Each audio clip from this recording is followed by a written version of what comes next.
लेकिन सब कुछ ठीक लग रहा है, लेकिन जब पल्लू आप ओढ़ती है तब और मजा आ जाता है और सुंदर दिखने लगती है। हाँ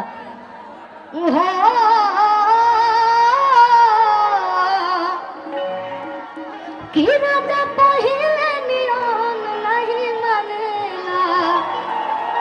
ए भैया आप लोग बैठ जाइए।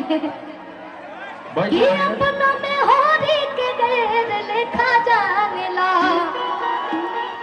कि कमी भइले बलम तारा प्यार में, कि चीजें कहो सिंगार के नानेला।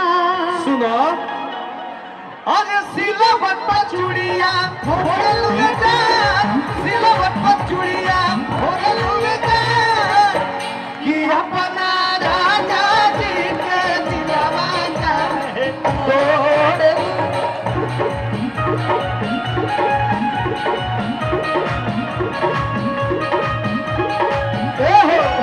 राजा नियम नहीं मानेला, कि अपनों में होरी के गैर लेखा जानेला, कि कमी भइले बलम तारा प्यार में, चीजें कहो सिंगार के नानेला। सिल्की बाबा तनी हने आई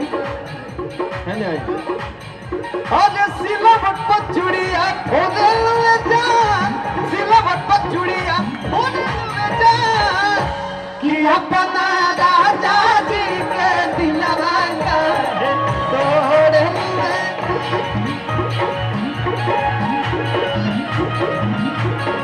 वाह भैया अपना राजा जी के दिलवा जाने तोड़े लूंगा, कि अपना राजा जी के